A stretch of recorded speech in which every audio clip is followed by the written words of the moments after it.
का भी एक मूल मंत्र है कि वो यही चाहती है कि यहाँ पे जो पौध तैयार हो वो राष्ट्रीय और अंतर्राष्ट्रीय स्तर पर अपनी एक नई पहचान बनाए और अच्छे मुक्केबाज, अच्छे खिलाड़ी प्रतिनिधित्व करे भारत के लिए। और रेफरी अपनी नैतिक जिम्मेदारी का निर्वाह कर रहे हैं, मूल्यांकन कर रहे हैं खिलाड़ियों की वेशभूषा का। विक्रम लांबा जो कि रेफरी हैं,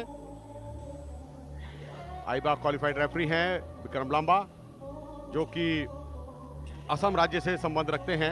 विक्रम दोनों ही मुक्केबाजों को रिंग के मध्य बुलाकर शेक हैंड किया और नियमों से पुनः अवगत कराया जा रहा है कि आपको बिलो द बेल्ट प्रहार नहीं करना है और रेफरी की कमांड का पालन करना है। और अब टीडी से अनुमति लेने के उपरांत मुकाबला यहां पर खेला जाएगा, प्रारंभ किया जाएगा। और पहला चक्र यहां पर प्रारंभ होने जा रहा है। पहला चक्र जो कि शालू रेड कॉर्नर में है और अंजलि चौधरी ब्लू कॉर्नर में, दोनों के मध्य चलता है ये मुकाबला। मिनिमम वेट कैटेगरी का 45 से 48 किलो भार वर्ग का ये सबसे छोटा वजन वर्ग होता है मुक्केबाजी में। स्ट्रेट जैब के साथ आगे बढ़ती हुई, प्रयास अच्छे हैं यहां पर ब्लू कॉर्नर की मुक्केबाज अंजलि के द्वारा। पूरा अपना मौका ताड़ती हैं, मौका ताड़ने के बाद पूरा अपना सेट करती हैं पंच को और फिर प्रहार क्षमता का प्रयोग करती हैं। बहुत ही सुंदर प्रहार क्षमता स्ट्रेट जैब के साथ, लेफ्ट सेट, लेफ्ट के बाद फिर राइट, राइट के बाद फिर लेफ्ट। ये कॉम्बिनेशन पंचेस उनके बहुत ही सुंदर, प्रयास अच्छे। विक्रम लांबा द्वारा निर्देश दिया गया अपने प्रतिद्वंदी के हाथों को पकड़े नहीं, जो कि असम से हैं। वह स्वयं भी बहुत अच्छे मुक्केबाज रहे हैं और राष्ट्रीय स्तर के रेफरी हैं, बीएफआई क्वालिफाइड रेफरी हैं।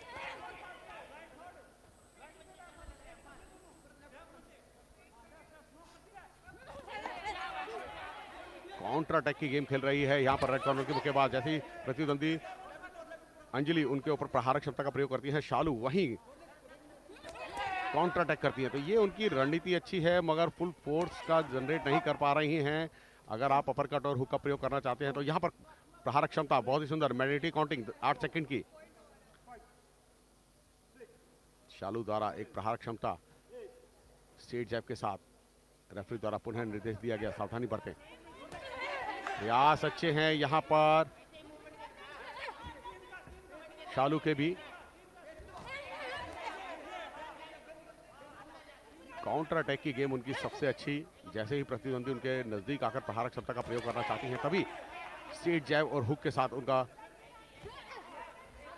पर प्रहार करती हैं। तो ये रणनीति उनकी बहुत अच्छी। पीछे जा रही हैं, थोड़ा सा साइड स्टेप ले तो ज्यादा अच्छा होगा उनके लिए।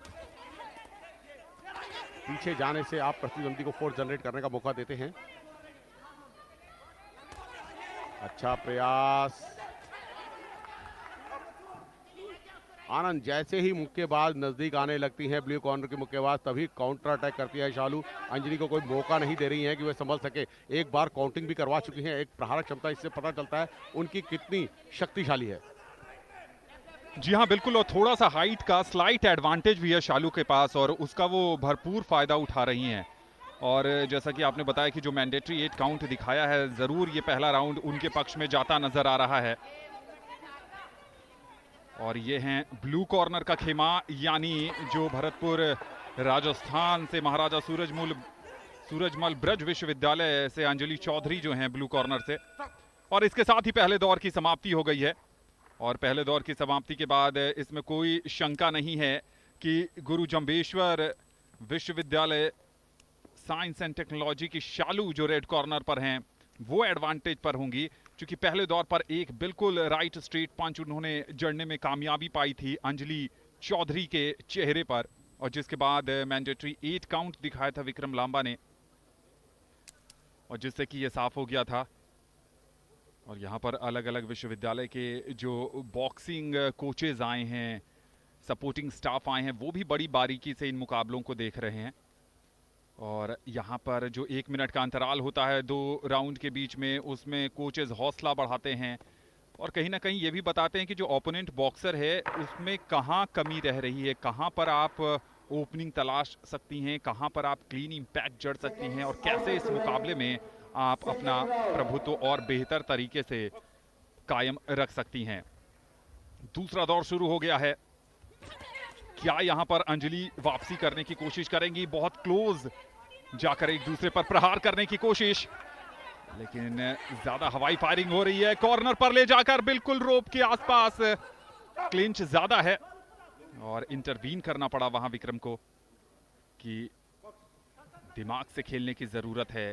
आक्रामकता में आप मुक्केबाजी के नियमों को ताक पर नहीं रख सकती, और इस तरह के जो मंच होते हैं वो सीखने के लिए बहुत बड़ा अवसर साबित होते हैं।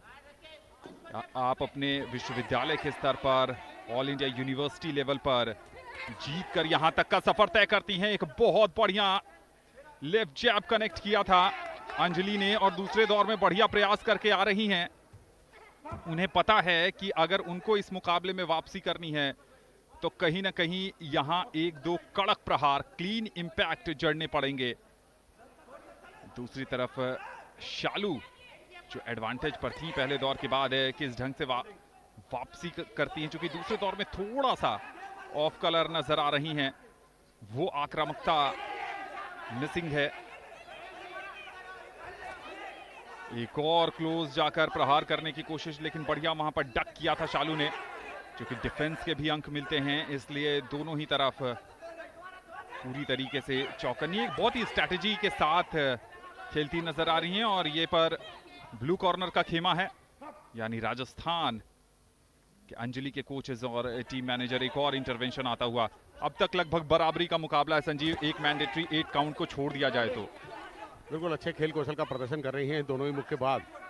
प्रयास अच्छे हैं मगर बहुत ज़्यादा समय व्यतीत कर रहे हैं। यहाँ पर प्रहारक क्षमता छोटा वजन वर्ग है जिसमें स्पीड वर्क ज़्यादा देखने को मिलता है, तो वो थोड़ा सा यहाँ पर कम दिख रहा है। स्पीड वर्क ज़्यादा दिखना चाहिए।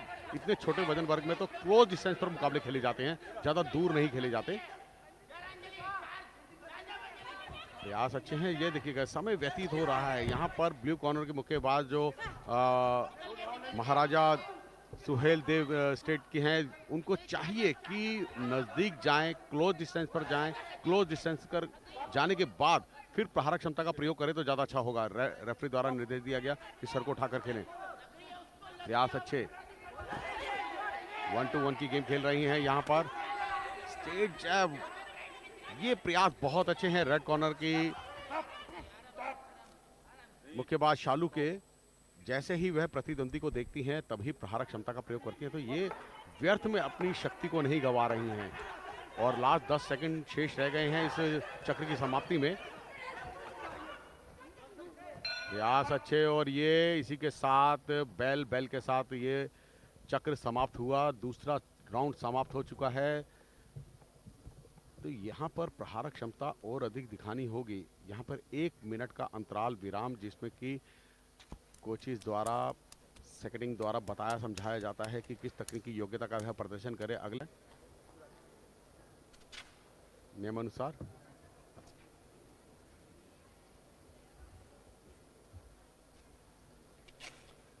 ये टीडी का काम होता है, ये काम है आपके मार्शल का। जब मुक्केबाज रिंग की ओर आ रहे होते हैं तो ग्लव्स वो पहनते हैं, तो वहाँ पर मार्शल जो है वो स्टैंप करता है, पूरी तरह से दुरुस्त करता है, टेप अच्छे तरीके से लगाता है। तो यहाँ पर कहीं ना कहीं समय बाधित नहीं होना चाहिए, क्योंकि मोमेंटम जो है मुक्केबाज का वो खराब हो जाता है। जो एक आक्रमण करने वाला मुक्केबाज है, जो उसने रणनीति बनाई होती है, तो वो डिस्टर्ब होता है। तो ये चीज़ें, ये बाधाएं छोटी छोटी चीज़ें हैं, मगर इनको बहुत ध्यानपूर्वक देखना चाहिए। ये प्रयास अच्छे थे। स्टेट पीछे जा रही हैं, बैक स्टेप को ले रही हैं, पीछे तेजी से जा तो रही हैं, मगर साइड स्टेप जाएं तो ज्यादा अच्छा होगा। ये अच्छा प्रहार था अंजलि का। अंजलि प्रयासरत हैं, बहुत ही सुंदर तरीके से प्रहारक क्षमता का प्रयोग कर रही हैं, मगर बहुत ज्यादा नीचे झुक जाती हैं। रेफरी द्वारा उनको निर्देश भी दिया गया अपने प्रतिद्वंदी के हाथों को रोक के नहीं, पकड़े नहीं। ये प्रहार बहुत अच्छा था, स्ट्रेट जैब था। लगातार 2 पंचों का प्रयोग किया अंजलि ने। ये उनकी प्रहारक क्षमता बहुत अच्छी। तीसरे राउंड में ऑल आउट खेलते हुए लास्ट 10 सेकंड से भी कम समय रह रहा है, तो यहाँ पर उनको अपने ऑल आउट खेल का प्रस्तुतिकरण करना ही होगा। स्ट्रेट जैब के साथ यहाँ पर प्रत्युत्तर देना चाह रही हैं रेड कॉर्नर की शालू। रेफरी द्वारा निर्देश सर को उठाकर खेले।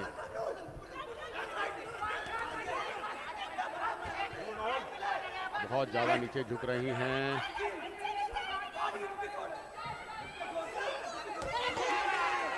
शेल गार्ड रख के अंदर आना चाहिए। शेल गार्ड हटाकर अगर आप अंदर आएंगे तो आपको नुकसान होगा। ये पुशिंग का निर्देश दिया रेफरी द्वारा कि आप पुशिंग ना करें। उनके ग्लव्स को साफ करवाया। जब भी कोई भी मुक्केबाज गिरता है तो उसके ग्लव्स को साफ जरूर करवाया जाता है। वैज्ञानिक कारण है इसका कि धूल मिट्टी ग्लव्स पे लग जाती है, उसको साफ कराना बहुत जरूरी है। और लास्ट 10 सेकंड और इसी के साथ ये मुकाबला समाप्त। एक अच्छे खेल कौशल का प्रदर्शन किया गया। 3-3 मिनट के 3 राउंड और 1-1 मिनट के अंतराल होते हैं 2, और ऑल आउट खेलते हैं ये मुक्केबाज और अपने खेल कौशल का प्रदर्शन करते हैं। आनंद, प्रयास बहुत अच्छे थे दोनों ही ओर से। प्रहारक क्षमता की अगर हम बात करें तो लगातार कनेक्ट करते हुए खेले। जी हाँ, जो पहले दौर में एडवांटेज बनाया था शालू ने, वो शायद दूसरे और तीसरे दौर में उस मोमेंटम को बरकरार नहीं रख पाई।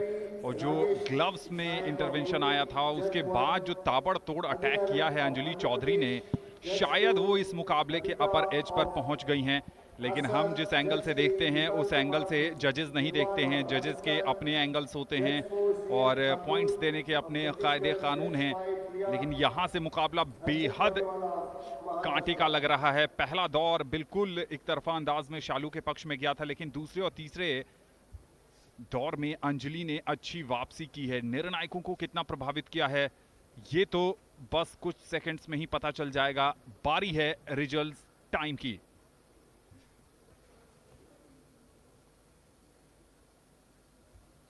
थोड़ा सा समय लिया जा रहा है और ऐसा अमूमन तब देखा जाता है जब स्प्लिट डिसीजन आता है तो थोड़ा सा ज़्यादा टाइम लिया जाता है, क्योंकि यूनानिमस डिसीजन जब होता है तो स्ट्रेट अवे परिणाम घोषित किया जाता है।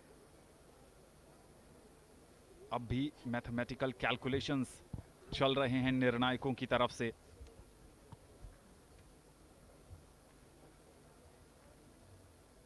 देखना है कि गुरु जंबेश्वर विश्वविद्यालय साइंस एंड टेक्नोलॉजी हिसार की शालू का सफर आगे बढ़ता है या फिर महाराजा सूरजमल ब्रिज विश्वविद्यालय भरतपुर राजस्थान की अंजलि चौधरी बाजी मारने में सफल होती हैं।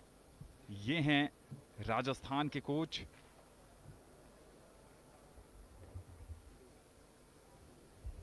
थोड़ा सा इंतजार और दोनों ही मुक्केबाजों के जहन में चल रहा होगा कि काश परिणाम मेरे पक्ष में आ जाए, मैं और तैयारी करके अगले दौर में बेहतर प्रदर्शन करूंगी। लेकिन काश और आस पर मुकाबले नहीं जीते जाते। जो आपने पिछले 9 मिनट में रिंग के अंदर पंच जड़े हैं, उन पंचेस के आधार पर ही आपको अंक मिलेगा।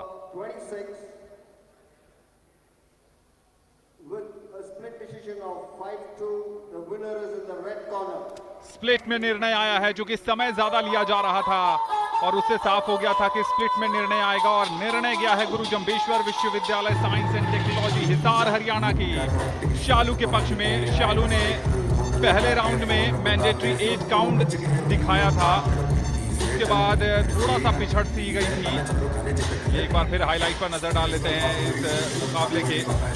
ये एक बहुत बढ़िया राइट स्ट्रेट जड़ा था।